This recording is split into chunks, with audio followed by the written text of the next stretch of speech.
Based on 2 days మనం కట్టాము 304 part. దానికి కావాల్సిన ఎవిడెన్స్ అంతా వచ్చిన తర్వాత 6th మార్నింగ్ ఇమీడియట్ కట్టారు. ఎప్పుడైతే మనం కస్టడీ చూపించాలనుకున్నామో ఆ రోజు ఇమీడియట్గా మనం చూపించాం, చెప్పారు డిఎస్పీ గారు.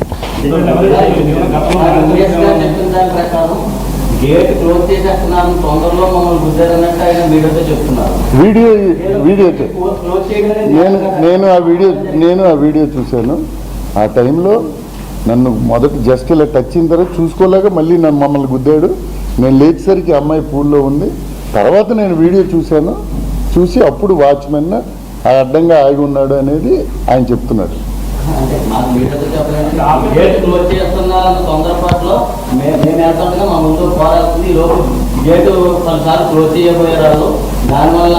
అదే ఇప్పుడు అది ఇప్పుడు నేను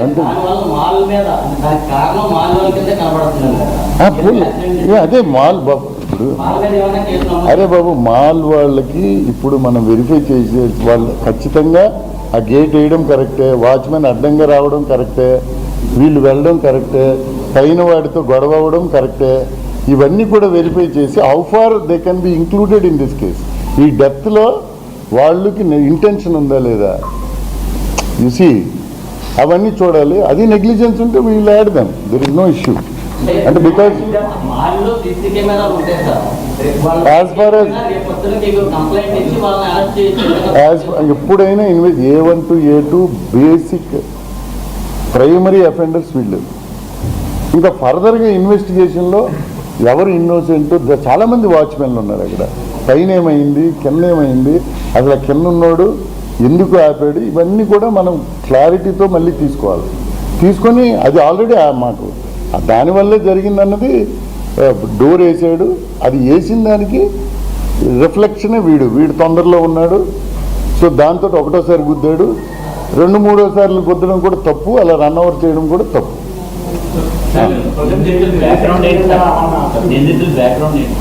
నిందితుల బ్యాక్గ్రౌండ్ ఒక ఆయన చెన్నైలో బీటెక్ చేశాడండి.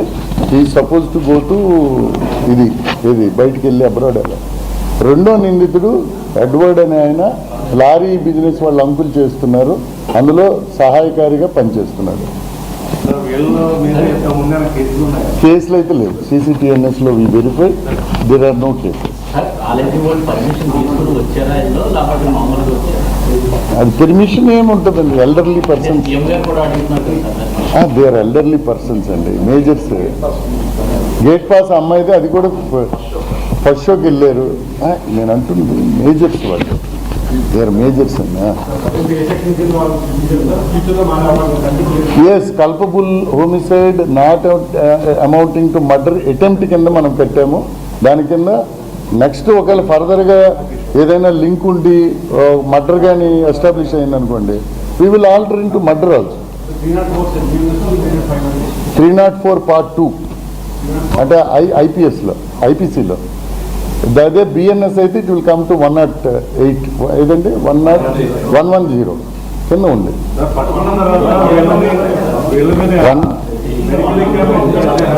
మెడికల్ ఎగ్జామినేషన్ లో చెప్పడం మధ్య కాకుండా అలవాటు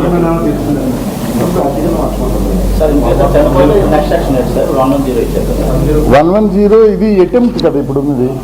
అటెంప్ట్ ఆల్టర్స్ ఇంటూ రెగ్యులర్ అంటే చనిపోయింది కాబట్టి డెత్ కంప్లీట్ అయింది, అప్పుడు BNS కింద మారుతుంది. అటెంప్ట్ ఏమండి బ్రీత్ ఒకసారి అండి, ఎవరది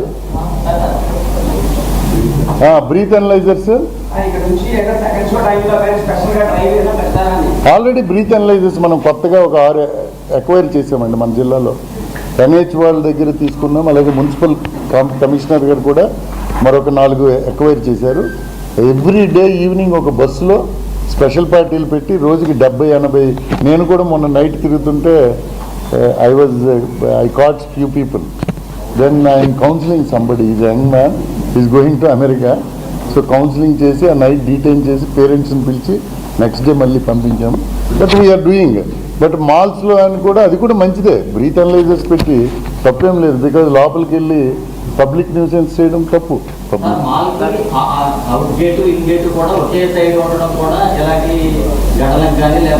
Yes, that will be referred to the planning department of municipal corporation అండి, వాళ్ళు they will verify. Sir first of all అక్కడ డివైడర్ ఉంటుంది సార్ ఎట్ పక్క గేల్ ఆఫీస్ ఆపోజిట్ లో, అది సడన్ గా తీయించేస్తారు సార్. దానివల్ల ప్రతిరోజు కూడా కార్లు రావడం వల్ల చిన్న చిన్న ప్రమాదాలు జరుగుతున్నాయి సార్. నో పార్కింగ్ బోర్డులు పెట్టారు సార్, కానీ బండ్లన్నీ కూడా మా టెంపుల్ పబ్లిక్ అవేర్నెస్. మాల దగ్గర అయితే చాలా ప్రాబ్లం బస్సులు ఇప్పుడు ఏదో యాక్సిడెంట్ జరిగింది కాబట్టి ఇవన్నీ మాట్లాడుతుంది. వాస్తవానికి డైలీ కూడా చాలా యాక్సిడెంట్స్ జరుగుతున్నాయి ఇక్కడ. ఒక నిమిషం. చాలా యాక్సిడెంట్ జరుగుతుంది. ఇప్పుడు వాళ్ళు అవతల బిల్డింగ్ చూడండి, యువతలో ఉన్న బిల్డింగ్ చూడండి, దానిలో ఇలా 20 అడుగులు ఎవరికి వచ్చినట్టుగా కనిపిస్తుంది.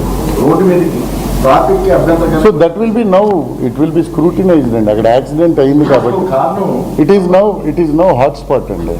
One death has taken place, it will be considered as a hot spot. Hot spot లో భాగంగా every month we'll have a road safety meeting with the collector. దాంట్లో ఇది రేజ్ చేస్తాం. ఆ రోడ్ అంతా వాళ్ళు వాడుకుంటారు. ఇది will raise it whatever corrections required. జైలు ఎదురుకుండా కటింగ్ ఉంటుందండి. ఆ కటింగ్ ని వాళ్ళే క్లోజ్ చేస్తారు. ఎవరు జైలా office? Okay okay okay. Apartment మద్యంతో పాటు డ్రగ్స్ ఉపయోగించారన్న టెస్ట్లు అయినా జరిగాయండి. అరెస్ట్ చేసిన తర్వాత ఏమైనా వైద్య పరీక్షలు చేసి remand medical test will be done at the hospital. Drugs సంబంధించి ఏమైనా చేయొచ్చు దానికి ఉంది. మన దగ్గర కిట్లు ఉంటాయి, ఎప్పుడేం చేయదు. 1 month వరకు వాడింది మనకు వస్తుంది. But basically it is a hit happened because of the culpable homicide, not amounting. Yes. అంటే మత్తు ఓన్లీ మధ్య ఒకటే సేవించారా? కూడా తీసుకున్నారా అంటే అది లేదండి, అది లేదు. As of now it town లో ఓపెన్ డ్రింకింగ్ జరుగుతుంది. కొన్ని చోట్ల చర్యలు తీసుకుంటూ ఆరోపణలు చేస్తున్నాయి సార్. కొన్ని పోలీస్ స్టేషన్ లో ఫిర్యాదు చేసిన వెంటనే ఎఫ్ఐఆర్ నమోదు చేయడం ఆరోపణలు. దేని మీద ఎఫ్ఐఆర్ సత్యంగా మీ దగ్గర స్పెసిఫిక్ కేసెస్ ఉంటే నా దగ్గరికి పీజీఆర్ఎస్కి వస్తుంటారు. ఇదో సార్ మాకు ఎఫ్ఐఆర్ కట్టలేదని, we will ask them to register immediately. ఎందుకు కట్టలేదు ఇవన్నీ ఎంక్వైరీ జరుగుతుంటే వాళ్ళకి ఛార్జ్ మెమోలు ఇస్తుంటాము. It is part of police job. Case miss అవ్వడం అనేది సత్యంగా మీ దగ్గర ఏమైనా స్పెసిఫిక్ ఇన్సిడెంట్ ఉండి ఎఫ్ఐఆర్ కట్టలేదంటే you bring it. Let us not make it a sweeping remark. ఫాదర్కి ఆయన వచ్చింది ఏంటంటే, సార్ ఇదంతా చూస్తున్న తర్వాత మాకు ఏదేదో డౌట్స్ విపరీతంగా వచ్చేసాయి. మీరు రోజు మాట్లాడుతున్న మాకెందుకో పర్సనల్గా వచ్చి మీతో ఇంటరాక్ట్ అయ్యి అవన్నీ చూడాలనిపించింది. మీతో మాట్లాడితే ఆ కేసు కరెక్ట్ లైన్స్లో వెళ్తుందన్నది మాకు కాన్ఫిడెన్స్ వస్తుంది. ఏమైనా గ్యాప్స్ ఉంటే మా దగ్గర మేము కూడా మీకు తెలిసినట్టు ఉంటుందని చెప్పి మేము వచ్చామని చెప్పారు. దెన్ మన అడిషనల్ కొత్తగా మీ అందరికీ ఇంట్రడ్యూస్ దేవరాజ్ గారని ఇంతకుముందు కాకినాడ చేశారు. సో ఇది యంగ్ ఐపీఎస్ ఆఫీసర్ మనకి ఇక్కడ అపాయింట్ చేయబడ్డారు. అతన్ని పంపించాము. మన డిఎస్పీ వాళ్ళకి ఒక 1/2 hour to 45 minutes entire CD file from FIR to every medical intimation నుంచి అంతా చూపించాము. Then I spoke to him. ఫాదర్ని పిలిచి నేను మాట్లాడాను. సో హీ వాజ్, సార్ మాకు ఒకటే కావాలి, ఈ కేసుని బాగా బిల్డ్ చేయండి, లీగల్ అతను కూడా నేను కూడా లీగల్గా మాకు అడ్వకేట్ని తప్పకుండా అండి ఎవ్రీ పాయింట్ ఆఫ్ ఇన్వెస్టిగేషన్ మీకు దాచిపెట్టి చేసే అవసరం లేదు.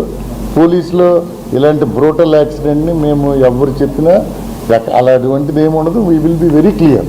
తండ్రి ఒకటి అంటే తాగుతున్నా కూడా వాళ్ళు బుద్ధి పారిపోయారంటే వాళ్ళ మెంటల్లీ కరెక్ట్గానే ఉన్నారు, సెక్షన్లు అయినా మార్చే అవకాశం ఉంటుంది. ఇదే ఇప్పుడు now this is a culpable homicide అంటే ఏంటంటే వాళ్ళు ఇద్దరికి పరిచయం లేదు కాబట్టి ఇమీడియట్గా మనం వేసాము.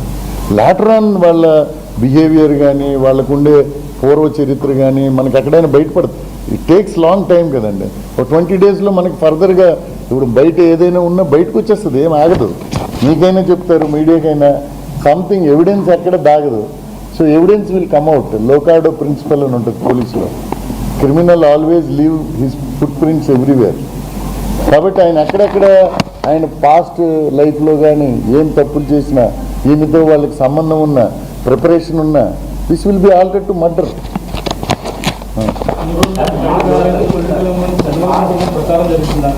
నో ఇష్యూ అండి. ఫోర్స్నే మేము ఆల్టర్ చేసామండి. నిజంగా ఉంటే ఆ యాక్ట్ ఆ సెక్షన్ ఎందుకు వేస్తాం? పెట్టుంటే ఈ గొడవ ఇట్ ఈస్ గోయింగ్ ఆన్ అండి. చూసి 338 కేసు అది, 304 పార్ట్ 2. ఏదైనా అయితే ఇమీడియట్ మనం బిల్డప్ చేసి వాడిని అరెస్ట్ చేసి అప్పుడు మీకు చెప్పాలా.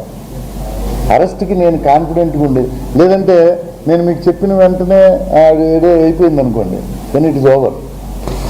So I'm confident that they are going to get remand under such and such sections. వాళ్ళ మధ్యలో తీసుకున్నారు, బయటికి వెళ్ళారు అనేది ఒక ఇది వచ్చింది. అది ఎవడేదనుకుంటే ఏంటండి. నేను 4th మార్నింగ్ 7 o'clockకి we took them, we are continuously exam చేస్తున్నాము.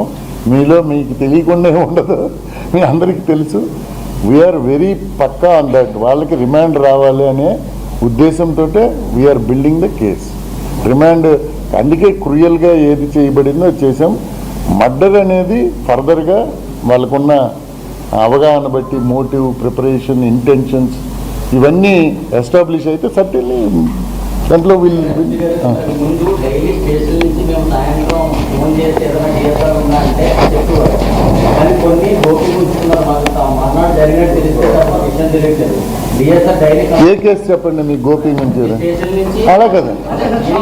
ఏది నమోదు ఎలా వస్తున్నాయంటే సార్ మేము డైలీ ఫోన్ చేస్తాం సార్.